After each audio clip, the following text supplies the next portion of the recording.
So now I'm going to do this raw food recipe here, and you will hear other people tomorrow and Sunday doing raw food recipes. Now, as I was saying earlier, when you say raw food chef, what does that mean? Really, we could say it means we can get very creative with our food and almost be like an artist, making it look great and taste great. Or you could say, I know how to use a blender. Really, it's the same thing. And before I went raw, I never thought I ate raw food, and I didn't, other than a guacamole or salsa. I never had raw food, and I wasn't even sure those were raw. But those are traditionally raw, and most people don't really understand what raw is. I remember when I was working at my restaurant in New York City, my father said, "You mean you make salads?" So they just don't get it, and it's a little hard to explain, but it's a whole new world, a whole new world. Contraband. Contraband. Uh-oh. Oh, contraband. Uh-huh. Okay, somebody just walked in with some coffee, and I made a video about that last week. So let me give you, sure it is. Let me give you my, I was in Chicago once, and I've been all over the United States, all over the world, and the coldest place I've ever been in my life was Chicago in the wintertime. They call it the Windy City for a reason, and it was cold. So, of course, here I was going around promoting that I'm 100% raw foodist. So how does a 100% raw foodist survive in the cold weather? Well, he goes into a store to get a hot cup of water to keep him warm before his lecture at a bookstore. So here I am at a bookstore in the parking lot drinking a hot cup of water, getting warm. So in the middle of my lecture, somebody stands up and says, "You're a liar, I saw you drinking coffee in the car." Because I got my hot water from the coffee shop. I've never had Starbucks coffee in my life. But because of things like that, most people don't believe me. But, you know, but I know that's not hot water. I know it's tea, and I know it's all tea. Got ya. But that's fine, that's fine. Now, getting back to the raw chef thing, it's really what I recommend is when you get a book, like what I did is I got that reader's book, and I made maybe about 70–80% of the recipes in that book. If you've tasted 10 raw food recipes and you only like one of them, the natural reaction of a person would say is, that diet's not for me. Instead, when we should be thinking, that's one new recipe I could add to my diet. So that's what we have to be thinking. And when you make the book, I look for the simplest recipes to make because I know practicality, what people are willing and going to do. And I would make those. And now I can make many of them without even looking at the recipe. I've done them so many times. And I've gotten a couple of other recipe books I've used. That's primarily that one, and there's another one called How We All Went Raw. Now, the recipes I have are all in my books, the Health According to the Scriptures. I got to bring some Daylight Diet books on Sunday, and also the Raw Life, the one you got, and the Formula for Health. So I have a new recipe book, recipe DVD out. There's 3 of them there because I'm sold out. There's only 3 left. So maybe I'll auction them off if there's 3 left. We're going to make 2 of my famous popular recipes today that I make quite often that I really enjoy. And every year for Sukkot, I go to places and they eat not the best food, but I go to one Sukkot every year where they actually let me make a good amount of the food. And it's just such a great thing. And they buy whatever I ask them, and we make raw food. And most people rather have coffee. But that's okay. That's okay. It's I've made these recipes in health food stores for up to 200 people. I've made them at week retreats for up to 200 people, and I have a lot of fun doing it. I was actually laughing because I went in the kitchen earlier, and Rita and the other people that were in there, it wasn't class. It was smooth jazz music they were listening to. It was very quiet and peaceful. When I'm doing stuff like that, it looks like Wall Street. I mean, there's stuff flying back and forth, and the radio, if it is on, it's certainly not anything smooth. It's something to keep me motivated because I don't drink coffee to keep me awake. So, but I feel good now, and I'm going to make these 2 recipes here. Let me move this here.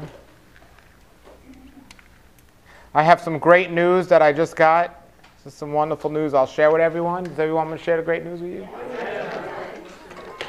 The great news is I got Geico. No. Yes. Yes. Yeah. Not Aflac. Quack, quack. Not that. Not that. Geico. Okay.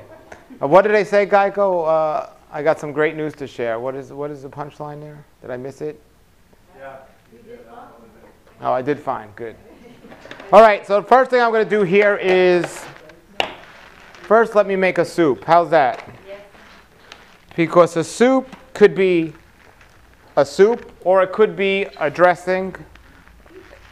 Depending on the consistency, many times when you have like even Rita's raw salad dressings, if she would have made them less thick, they could have been soups. So these are things we want to think about. This is a Vitamix blender.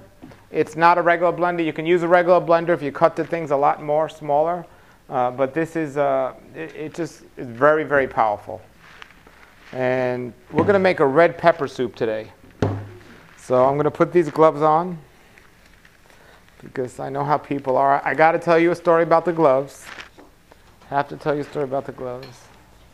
Good evening. Thanks for joining us. Okay. You weren't going out and getting coffee, were you? No. Okay. So I was in New York at 9/11, and after 9/11, apparently somebody, well, it was really hot. It was unseasonably hot in New York City at that time. And I went to the post office, and the guy at the post office had, I think he had one glove on, like this, and all the postal people were using gloves. But they kept wiping the gloves with their forehead, and that's what they kept doing. And I said, "Why are you wearing gloves?" No, they had two gloves, and they kept wiping the sweat off with their forehead. I said, "Why are you wearing gloves?" He goes, "There's this new anthrax scare out, and we don't want to touch the mail." But they're wiping their forehead with it. It doesn't make sense. There's a lot of things that don't make sense. Like sometimes people, when they do demos and things, they wear one glove. You see that a lot in fast food places, because I visit fast food places all the time. When I need a bathroom, it's a great place to go. Because it's always available. Because everyone that's eating that food is constipated, so they're not using the bathroom. But you see them with one glove, and they're using the hand without the glove for the food. It's like, why are you doing that? Just doesn't make sense. I don't know. I notice things that don't make sense that make sense to other people, but doesn't make sense to me. What gloves really do is keep your hands clean. Is that the intent of them?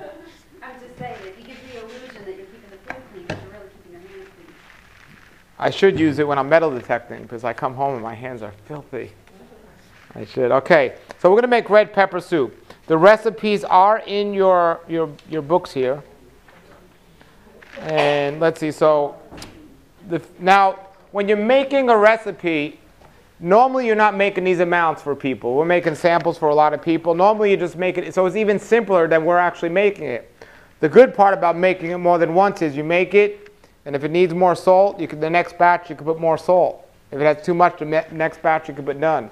So when you're doing it for more than one person, it's a lot, it could be easier, but it's also easier to just add salt. Olive oil and salt are two tricky things because you cannot take them out. And most people put too much of those two in to begin with. So we got to be careful with those. So the first thing we're going to do is we're going to take 4 red peppers. And I already sliced these red peppers here. And speaking of slicing, really these machines are wonderful, but what you really need only to be a raw food chef is a knife and a cutting board. You need a good knife and a cutting board if you don't want to cut up your counter. But a good knife is important because I've had knives where I can go like this and nothing would happen. I mean, it just wouldn't cut, and it makes things challenging. When you have a good knife, it makes all of the difference. So we got red pepper soup. So now, I don't want to deceive anybody. One of the best parts of making raw food recipes is naming the recipes, but you want to be honest. And we're using red peppers. That's why we call it red pepper soup. If we were using yellow peppers, we couldn't call it red pepper soup. Remember, we don't want to deceive anybody here.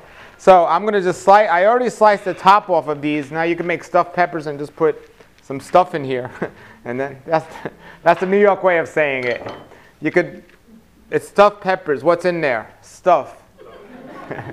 But what I really mean is a nut pate or something like that. So since this blender is so fast, I could just really throw these in whole, but I'm just going to cut up. Ah! Just kidding. Just kidding. They're very sharp. This is why we use red peppers and not yellow peppers. No, that's all right. That's all right. I have raw, clean blood. Okay. I'm sure you're going to love the recipe now. Yes? But what about the inside of the pepper where all the seeds are and all that stuff? I already took that out. I took all that. I took the inside, the seeds out. I gave them to Rita. I don't know what she's going to do with them. So why wouldn't you use them? Well, I guess you could. I mean, it's kind of spicy, but if you're blending it up in this, you could, I guess. I just don't. You can make a good thing to do with a lot of the scraps that are left over is making. What are we making? We're making crackers. You could just take all the compost and put them in a food processor, blend it, process it, and then lay it with flaxseed crackers in a dehydrator. Can somebody get me some water? Maybe like a bottle, maybe I don't know. I just got to make some for the soup. Thank you. Okay, so we have 4 red peppers there. And this will make a great dressing if need be. So everyone read out the recipe. What's next? I want you to do it in sync all together. Okay, 1, 2, 3. Perfect. So that would be 6 ounces. Thank you. We have tahini on our website, and this is one of them. This is 16 ounces. A half a cup would be 4 ounces. So we got 4 things of tahini in here. So normally it would be good to have a half a cup measuring glass, but I know because I've done this several times. What's next? 1, 2, 3. Okay. This is lemon CPR for those of you that don't know your way around the kitchen. You want to squeeze the lemons before you cut them. It makes it much easier. You get more juice out of it. You knew that, right? Yes. Did anyone not know that? Me. Yeah, you just squeeze it. Can I just use my lemon juicer? You could do that too. But, I'm glad to know this now. yeah, so there's the juice of 1 small lemon. Because I did the lemon CPR. That's why. Breathe! And if the seeds get in there of the lemons, it's okay. In this machine. This machine will, unlike the date pits we were talking about earlier, they'll really do a great job. What's next? 1, 2, 3. All righty. Rhythm. Now, garlic is interesting. Garlic is something that is promoted as a really healthy food, but it can be in certain cases. But for the most part, it's an irritant to the stomach lining, and it's not something you'd want to take on a. I think it's good to use medicinally, and if you're doing a certain cleanse that requires doing garlic to get rid of parasites or something, then it's wonderful. If you're looking to thin out the blood for whatever reason, it will help getting rid of parasites and things. However, the healthier you become and the cleaner your body becomes, it might bother your stomach. So keep that in mind. Garlic and there's most of the major common foods that are like spicy, onions and things like that would fall into the same category. Now, if you do have a cold, as Dr. Koifman taught me, if you have a sore throat, one of the best things to do is to suck on a garlic clove. Have that in your mouth all day. So it really works. It does.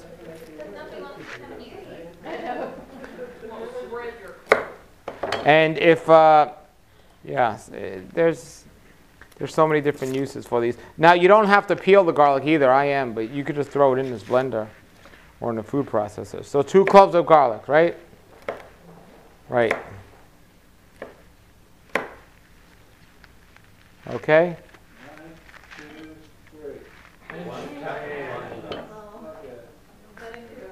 1 cup of what?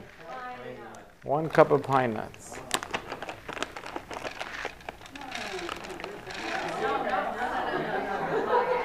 I don't know who said that. Who said 1 cup of pine nuts?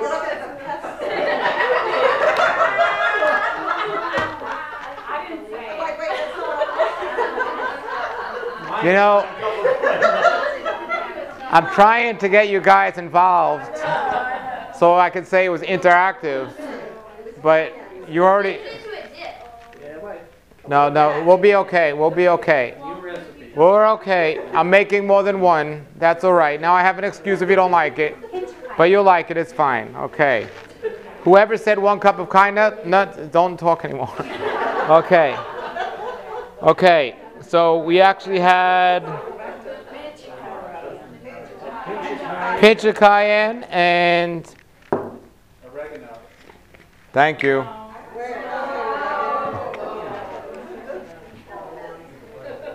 Pinch of cayenne. Bam! If you got that one, I know you're watching way too much TV.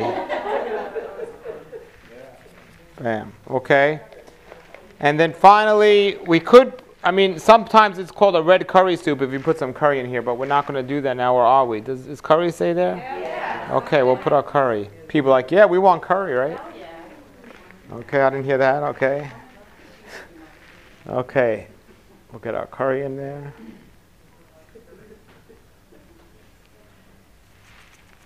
The scallions are actually to put on top to make a garnish, and we're not going to do that. And then we got our salt. And again, our salt we're using sporadically or to taste. So I'll put a little in, and I could add more later if need be. Okay? Okay. Now, before we get our water... Yeah,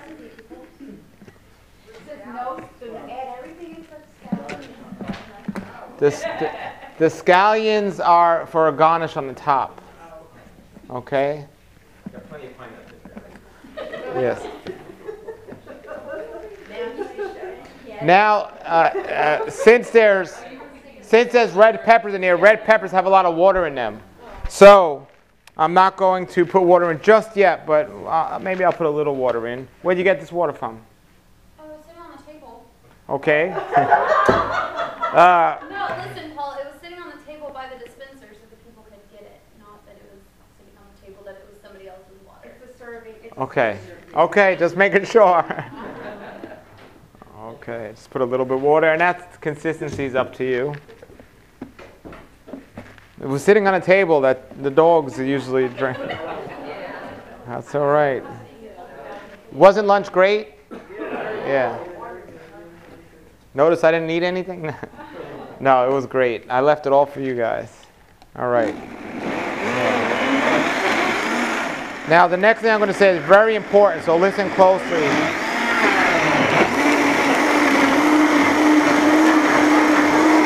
I want to make sure you all heard what I just said. Did you get that? Okay. Don't tell me later you didn't get it.